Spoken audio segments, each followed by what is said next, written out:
오늘 출애굽기 5장 말씀을 통해서 말씀을 깨닫는 지혜와 응답받는 기도의 은총이 우리에게 넘치게 되기를 원합니다. 모세가 하나님께 부름을 받았습니다. 그리고 모세는 하나님 저 아닙니다. 저 안 됩니다. 라고 충분히 하나님을 설득합니다. 보낼 만한 자를 보내줘서. 그랬더니 하나님은 어제 4장에서 그에게 3가지 이적을 보여주시고 내가 너와 함께 한다는 확신을 주십니다. 그리고 말 못한다는 모세에게 말 잘하는 형 아론을 붙여주십니다. 그래서 4장 29절은 모세와 아론이 가서 이스라엘 자손의 모든 장로를 모으고 아론이 여호와께서 모세에게 이르신 모든 말씀을 전하고 그 백성 앞에서 이적을 행하니 그 다음 31절은 이렇게 마무리가 되어 백성이 믿으며 믿었다는 거예요. 놀라운 일이죠. 도망자였던 살인자였던 모세의 말을 믿었다는 거예요. 무려 40년 동안을 광야에 살았던 그 양치는 목동이 되어버린 그 노인 모세의 말을 믿었어요. 믿고 그걸로 끝난 게 아니라 여호와께서 이스라엘 자손을 찾으시고 그들의 고난을 살피셨다 함을 듣고 머리 숙여 경배하였더라. 자, 아마 제가 가면 우리 동족도 안 믿을 거예요. 제가 말해봤자 소용없어요 라고 했는데 하나님이 아니야 가라 하셨을 때 아론을 붙여주시고 아론이 그 동족들에게 설득을 하자 동족들이 믿고 경배를 했다는 거죠. 자, 이렇게 되자 모세와 아론은 이제 힘이 납니다. 와, 정말 하나님 말씀 맞네. 전했더니 다 듣고 믿고 경배를 하네. 여기까지 너무 좋았어요. 그래서 힘이 나서 이제 바로에 가서 말하면 바로도 듣고 경배하겠구나. 아, 이제 바로도 금방 오케이 하겠구나. 힘이 나서 찾아갑니다. 그게 오늘 5장입니다. 1절입니다. 그 후에 자, 백성들이 믿고 경배한 그 후에 모세와 아론이 바로에 가서 이르되 이스라엘의 하나님 여호와께서 이렇게 말씀하시기를 내 백성을 보내라. 그러면 그들이 광야에서 내 앞에 절기를 지킬 것이니라 하셨나이다. 모세와 아론이 바로에게 이렇게 말합니다. 이스라엘의 하나님 여호와께서. 자, 노란색으로 쫙 그어보세요. 이 이름은요 처음 나온 이름이에요. 지금까지 한 번도 이 이름으로 하나님을 말한 적이 없어요. 하나님의 새로운 이름이 나왔다고 하는 것은 하나님이 어떤 분이냐 보여주시는 하나님의 자기 계시입니다. 하나님은 그들에게 이스라엘의 하나님 여호와라는 이름을 알려주셨습니다. 이제 나는 어떤 개인의 하나님이 아니라 이스라엘, 즉 너희는 무리가 아니라 너희는 종이 아니라 하나의 국가다. 너희는 애굽이라는 나라에 속해 있는 하나의 소수민족이 아니라 너희는 하나의 국가다. 나는 너희 국가의 하나님이다. 내가 너희를 통치한다. 내가 왕이다. 라고 하는 선언이죠. 이스라엘의 하나님 여호와. 우리가 배웠잖아요. 하나님이라고 하는 이름은 전능하신 분, 크고 높으신 분. 근데 여호와는 가까이 계신 분, 관계를 맺고 언약을 이루시는 분. 그 두 가지 이름을 합해서 이스라엘의 하나님 여호와라고 자기를 보여주십니다. 그러니까 하나님은 이스라엘을 통치하시는 전능자면서 그들을 지으신 창조주면서 동시에 그들과 언약을 맺는 그들의 친아버지가 되신다는 거죠. 그러니까 크신 하나님인 동시에 가까운 하나님이고 친밀하신 그 하나님의 이름을 알려주면서 이스라엘의 하나님 여호와라고 자신을 계시하시는 그 하나님, 그 하나님을 지금 선포하면서 모세와 아론은 바로에게 아주 당당하게 나아갑니다. 이렇게 말씀하시기를 내 백성을 보내라. 자, 내 백성을 보내라에 밑줄 쫙 그어보세요. 이것이 하나님의 음성입니다. 내 백성 이스라엘.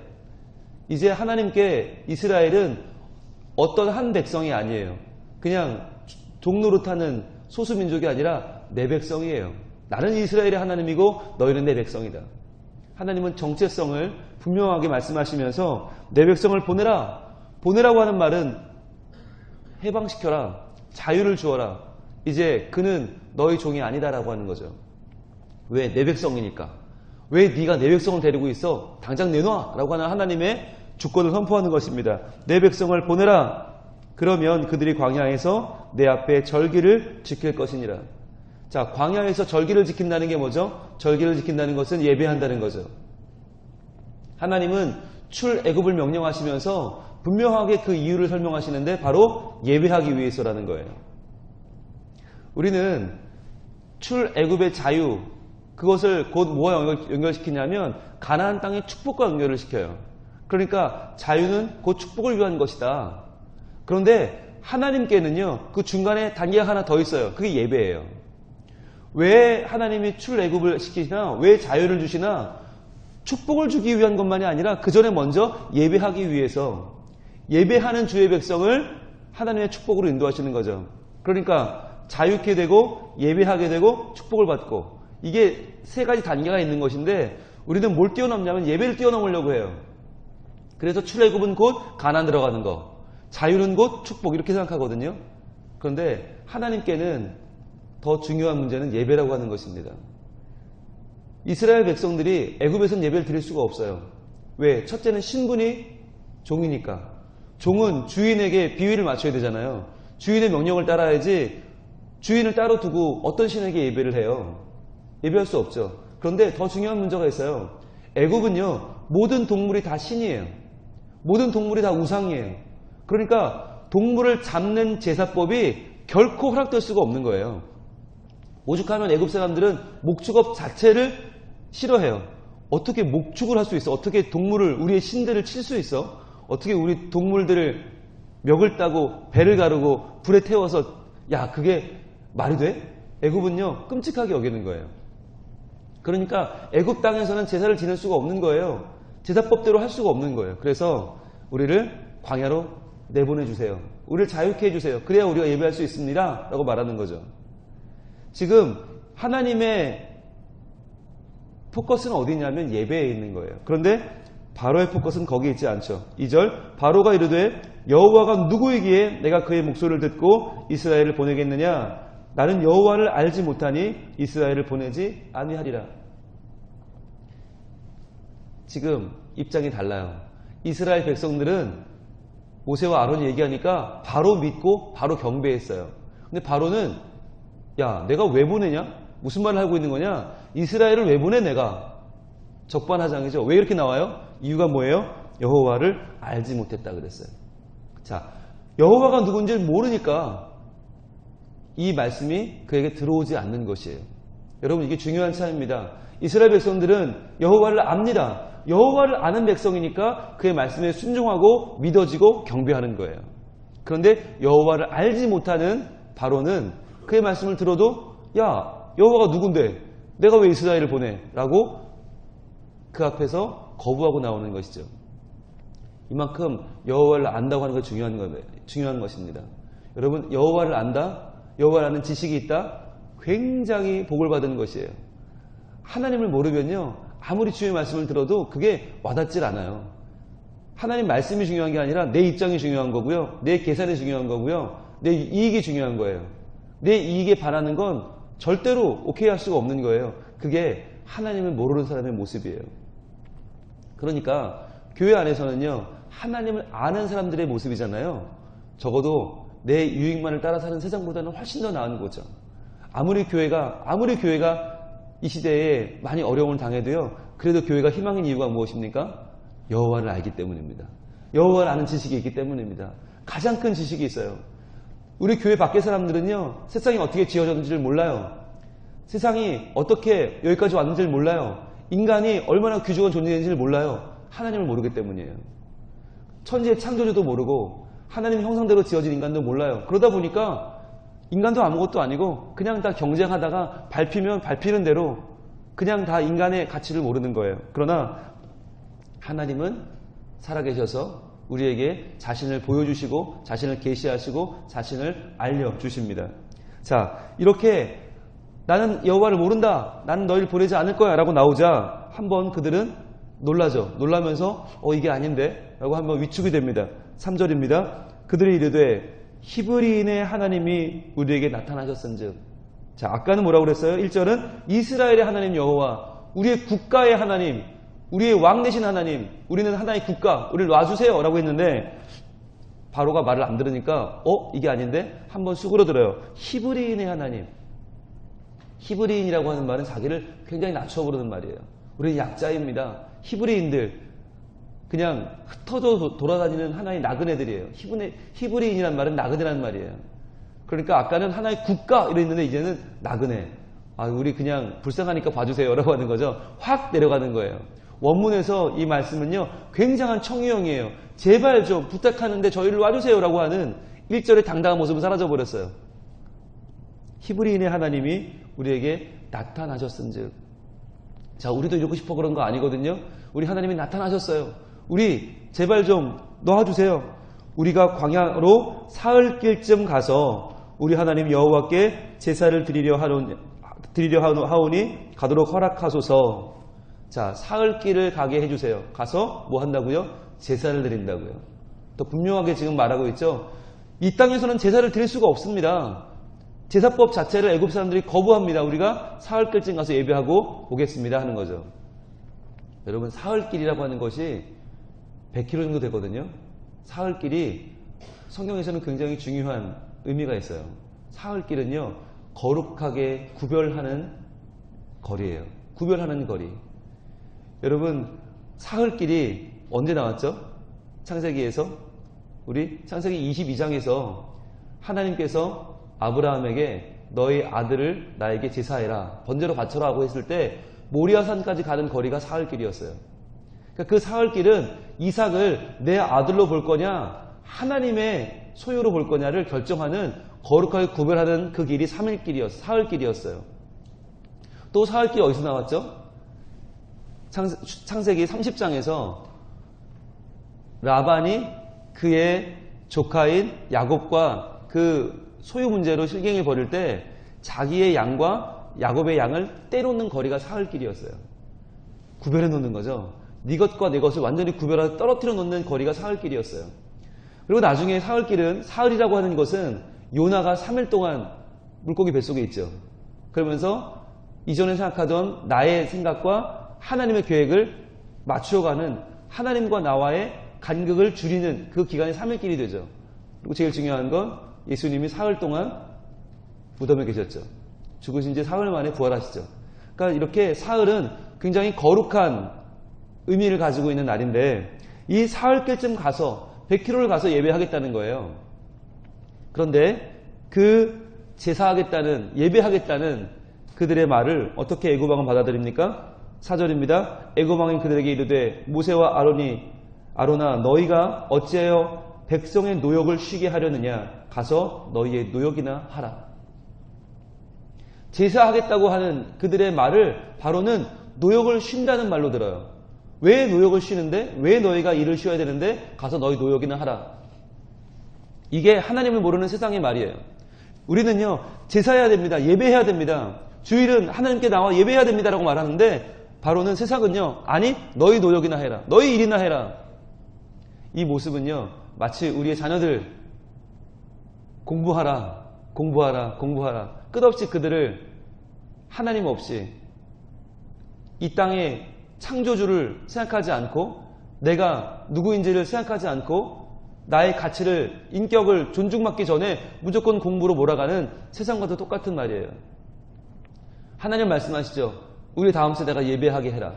주일만큼은 예배하게 해라. 근데 세상은 뭐라고 말해요? 공부나 해라. 네 공부나 해라. 너 지금 성적을 생각해라. 네 미래를 생각해라. 너 공부해야지 몰아가는 거예요. 여기서 흔들리면 안 돼요. 여러분, 우리가 살아가는 이유가 뭔지, 내가 누구인지를 분명히 알아야 됩니다. 우리는 하나님 백성이고 하나님 형상이고 하나님께 예배하기 위해서 이 땅에 보내졌습니다. 그런데 세상은 하나님을 모르기 때문에 가서 공부나 해라, 네 공부나 해라 말하는 거예요. 여기서 부모들이 정신을 차려야 됩니다. 여기서 흔들리면 안 됩니다. 많은 교회가 아이들을 다 놓치는데, 잘 길러놓고 언제 놓쳐요? 고등부 때 놓쳐요. 고등부 때, 고등학교 들어가면서부터 벌써 예배를 안 나오는 걸 당연하게 여기고, 고2, 고3 되면 당연히, 너무너무 당연히 수련회는 안 가는 거고요. 주일도 안 나와도 할 수 없어요. 왜? 주일날 학원을 하니까. 학원 보충이 있으니까 학원 보내는 것 때문에 당연히 예배를 빠지는 거예요. 근데 여러분, 그러다 보면 아이들이 어찌어찌 고등학교 시절을 지났는데 어떻게 지내요? 하나님을 의지하지 않아요. 예배하지 않아요. 그러니까 자기 실력을 믿고, 자기 주먹을 믿고, 자기 자신을 믿고 악으로 깡으로 고등학교 3년을 지내요. 그리고 나면 어떻게 됩니까? 어찌어찌 대학을 가고 나면 그 아이들은 하나님을 떠나요. 왜냐하면 가장 힘든 시절에, 가장 괴로운 시절에, 가장 눈물 나는 시절에 하나님은 내 옆에 없었거든요. 하나님은 내게 아무 의미가 없었거든요. 나는 그 고3 시기, 그 수험생 시기를 내 힘으로 견뎠거든요. 이제부터 그 아이들은 모든 자기의 인생을 자기 힘으로 살아가는 인생이 됩니다. 자기 능력을 믿고 자기 결심대로 살아가는 인생이 됩니다. 하나님을 떠나는 것이죠. 누가 그렇게 만든 겁니까? 우리가 만든 겁니다. 부모들이 만든 겁니다. 부모들이 아이들에게 말했어요. 얘들아, 3년만 쉬어라. 3년만 예배를 쉬어라. 너희 공부나 해라. 마치 하나님을 모르는 바로처럼 우리가 말했단 말이죠. 너희 공부나 해라. 가서 너희 보충이나 학원이나 가라. 그리고 예배를 드리지 않게 했어요. 그랬더니 그 아이들은 그 3년 동안 자연스럽게 하나님을 떠나버렸어요. 그리고 우리는 나중에 뭐라고 해요? 대학 가면 믿을 줄 알았는데, 대학 가면 교사도 하고 성가대도 하고, 대학 가면 교회 봉사할 줄 알았는데 애들이 왜 안 돌아올까요? 상담을 해요. 왜 안 돌아오긴요? 인생의 가장 중요한 시기에 하나님 없이 사는 애들이 왜 돌아와요? 안 돌아오죠. 여러분, 고3 때 더욱 하나님을 믿게 해야 돼요. 더욱 제사하게 하고 더욱 예배하게 해야 돼요. 그래야 하나님과 함께 그 위기를 넘겨요. 가장 아픈 시절, 눈물 나는 시절, 가장 괴로운 그 시절을 하나님과 함께 견뎌야 그 아이들은 군대 가도 하나님 의지하고요, 결혼할 때도 하나님 의지하고요, 유학 가도 하나님 의지하고요, 취업해도 하나님 의지하고요, 그 뒤에 아버지가 되고 어머니가 되고 그 뒤에 어떠한 어려움이 찾아와도 하나님을 의지하는 백성이 됩니다. 그러니까 정말 중요한 게 뭐예요? 예배하게 해야 돼요. 예배하게 해야 돼요. 하나님은 모든 포커스가 예배에 가 있는데 하나님을 모르는 바로는 모든 포커스가 어디가 있어요? 노역에 가 있어요. 너희 일이나 해라. 너희 경제활동이나 해라. 너희 공부나 해라. 너희. 바꿔 말하면 내 거. 하나님은 예배. 세상은 내 거. 뭐가 더 매력적이세요? 우리는 여기서 넘어가면 안 된다는 거죠. 예배를 놓고 내 거를 찾기 시작하면, 내 유익을 찾기 시작하면 그때부터 우리는 잘못되는 것이고 내가 우상이 되는 거죠. 5절입니다. 바로가 또 이르되, 자, 바로가 힘을 내죠. 너무 신나서 또 말하는 거죠. 이 땅의 백성이 많아졌거늘 너희가 그들로 노역을 쉬게 하는도다. 또 얘기해요. 노역, 내 거, 물질. 6절, 바로가 그날의 백성의 감독들과 기록원들에게 명령하여 이르되 너희는 백성에게 다시는 벽돌에 쓸 짚을 전과 같이 주지 말고 그들이 가서 스스로 짚을 줍게 하라. 또 그들이 전에 만든 벽돌 수요대로 그들에게 만들게 하고 감하지 말라. 그들이 게으름으로 소리질러 이르기를 우리가 가서 우리 하나님께 제사를 드리자 하나니. 자, 보세요. 지금 바로는 그들의 노역을 더욱더 강화합니다. 왜? 노역이 중요하니까. 하나님은 제사라고 말씀하시는데 바로는 노역을 늘리죠. 그러면서 자, 그전에는요, 벽돌을 구울 때 그 안에 들어가는 짚을 줬단 말이죠. 짚이 들어가서 짚이 그 진흙이 더 강하게 뭉쳐질 수 있도록 접착제 역할을 하잖아요. 그 안에 들어간 짚이 산화되면서 그 벽돌을 강하게 만들거든요. 그런데 그 짚을 주지 않는 거예요. 그러면 진흙이 점점 더 부스러지죠. 떨어지죠. 어떻게 해야 돼요? 가서 자기 스스로 그루터기, 그 뿌리를 캐내서, 힘들여 캐내서 그것을 잘게 잘라서 그것을 넣어서 만들어야 되는 거예요. 훨씬 더 어려운 거죠. 훨씬 더 어려운데도 불구하고 벽돌의 수는 감해주지 않아요. 똑같이 일하라는 거예요. 더 일하라는 거예요. 이게 세상의 방법이에요. 뭐 주일날 예배를 하겠다고? 야, 그러면 공부의 양을 늘리자. 일의 양을 늘리자. 점점점 세상의 양을 늘려서 하나님을 생각하지 못하도록 만드는 거죠. 지금 뭐라고 하는 거예요? 그들이 게으름으로 소리질러 이르기를 우리가 가서 우리 하나님께 제사를 드리고자 하나니. 자, 예배 드리자고 하는 말은 뭐냐면 게으르단 말이에요. 그들이 게으르니까 일단 예배를 드리자고 하는 거지, 종교를 따르자, 하나님 믿겠다, 기독교를 믿겠다, 야, 그건 게으른 소리야. 그들이 일하기 싫으니까, 공부하기 싫으니까 예배를 찾는 거지, 그건 어리석은 이야기야. 세상은 그렇게 말해요. 뭐하러 주일날 교회를 가냐? 뭐하러 예배를 드리냐? 하나님을 왜 믿냐? 그거 다 게으른 소리 아니냐? 게으르게 치부해버리는 거죠. 그러니까 부지런한 사람이라면 뭐 해야 된다는 거예요? 일하고 공부해야지. 왜 가서 시간을 낭비하고 그 하루밖에 없는 휴일날 가서 교회 가서 예배드리고 있냐? 왜 가서 헌금을 하고 왜 가서 봉사를 하냐? 그거 다 어리석은 거다. 게으른 거다. 오히려 그 시간에 공부를 하고 일을 하면 더 부지런한 거야 라고 세상은 우리에게 환상을 심어주는 거예요. 잘못된 일리는 있어 보이지만 진리는 아닌 것을 심어주는 거예요. 일요일도 공부하던 학생이 부지런한 거다. 일요일도 일하는 사람이 부지런한 거다라고 말하는 거죠. 그러나 하나님 뭐라고 말씀하세요? 하나님은 우리에게 안식일을 지키라고 말씀하시고 주일을 지키라고 말씀하시고 예배하라고 하시죠. 우리는 일하는 기계가 아니에요. 우리는 공부하는 기계가 아니에요. 바로는 점점점 그들을 몰아치며 더 억압을 합니다. 누릅니다. 누르면 듣겠지? 그들은 어리석은 백성이야. 내가 누르면 들을 거야. 근데 하나님은 아니요. 그들을 자유케 하라고 말씀하세요. 그들을 놓아주라고, 그들을 보내라고, 그들에게 예배하게 하라고. 과연 누가 진짜 왕입니까? 세상은 우리를 억압하고 짓누르면서 세상의 법칙을 따라가라고 말합니다. 그러나 하나님은 우리를 자유케 하시면서 우리로 마음껏 하나님께 예배하며 하나님과 관계를 맺으며 하나님과의 관계를 누리며 살아가라고 말씀하십니다. 우리는 하나님 형상이고요. 우리는 영적인 존재고요. 우리는 자유로운 존재예요. 하나님은 우리를 자유케 하는 분이십니다. 세상의 논리에 얽매여서 그저 일하고 공부하다가 그렇게 어느 날 끝나버릴 인생이 아니라는 거예요. 하나님을 알고 하나님을 만나고 하나님과 함께하는 그 백성으로 살아가라고 말씀하는 것입니다.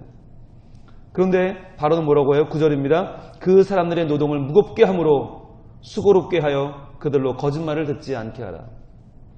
더 일을 시키라는 거죠. 더 압제하라는 거죠. 더 일을 시키고 학대해서 그들로 하여금 교회 간다는 말 하지 못하게 해라. 예배한다는 생각도 못하게 해라. 너무 힘들어서 일주일 동안 너무 괴롭게 6일 동안 일을 시켜서 주일은 너무 피곤해서 교회 못 가게 만들어라. 그게 사단의 전략이에요. 6일 동안 너무 괴롭게 해서 주일날 교회 갈 힘도 없게 만들고 집에서 쓰러져 자게 만들어라. 그게 세상의 방법이에요. 여기 넘어가서는 안 됩니다. 왜 공부하는지를 생각해야 되는 거죠. 왜 일해야 되는지 생각해야 되는 거죠. 왜? 하나님의 영광을 위해서, 하나님의 자유를 누리기 위해서 우리는 살아가는 것입니다. 이게 정말 인권이에요. 참 인권은 열심히 일해서 돈 벌어라, 열심히 공부해서 높이 올라가라, 남들보다 더 나아져야지, 그게 인권이 아니라 참 인권은 하나님 안에 쉼을 누리고 하나님 안에 자유를 누리고 하나님과 예배하면서 나의 지어진 참된 창조의 목적을 회복하는 것인 줄로 믿습니다. 출애굽기는 내가 누구인지를 다시 한번 알게 되는 하나님의 은혜의 기록입니다. 나는 종이 아닙니다. 나는 노예가 아닙니다. 평생토록 공부하다 일하다 죽을 일의 노예 아닙니다. 나는 하나님의 형상입니다. 다시 한번, 나도, 나의 자손도, 나의 후대도, 나의 다음 세대도 결코 노예가 아니며 결코 종이 아니며 결코 경제의 논리에, 결코 세상의 물질의 논리에, 이 만모니즘에 깔려 죽을 존재가 아니며 우리는 그것을 뚫고 일어서서 하나님께 나와 예배해야 되는 하나님의 자녀임을, 하나님의 형상임을, 예배자임을 다시 한번 확인하고 하나님께 나아가는 오늘 하루 될 수 있기를 우리 하나님 원하십니다. 기도하겠습니다. 하나님 감사합니다. 저희들에게 오늘 모세와 아론 그리고 바로의 대화를 통해서 이 밀고 밀리는 이 영적인 싸움 가운데에서 저희들이 어떻게 살아야 되는지, 어떻게 하나님 붙잡아야 되는지, 어떻게 예배해야 되는지 말씀하시는 주님의 음성 듣게 하시니 감사합니다. 우리는 하나님을 말하며 예배를 말하며 하나님의 백성 된 자유를 말하는데 바로는 우리를 억압하며 가서 너희 노역이나 해라, 게으르다 우리를 몰아붙입니다. 주님, 과연 어떻게 살아야 될지, 우리가 어떻게 하나님을 따라, 어떻게 말씀을 따라, 어떻게 예배하며 살아야 할지 하나님 다시 한번 결단하는 이 시간이 되게 하여 주시옵소서. 우리에게 참된 자유를 주시고 우리로 예배하게 하시고 우리에게 복을 주시는 그 하나님을 따라 저희들 진정 다시 한번 우리 인생 가운데에서, 우리 삶 가운데에서, 매여있는 모든 것 가운데에서 출애굽하기를 원합니다. 주님, 물질이 왕이 되어버린, 이익이 최고의 선이 되어버린 이 세상 가운데에서 저희들 참으로 왕중의 왕이신 하나님을 아는 지식을 허락하여 주옵소서. 주님을 예배하게 하여 주시옵소서. 주님을 따라 살게 하여 주시옵소서. 그래야 우리의 영혼이 살고 하나님 안에서 다시 한번 우리의 영혼이 하나님의 형상으로 지음받은 그 가치를 다시 한번 회복하고 인정받는 복된 삶을 살게 하여 주시옵소서.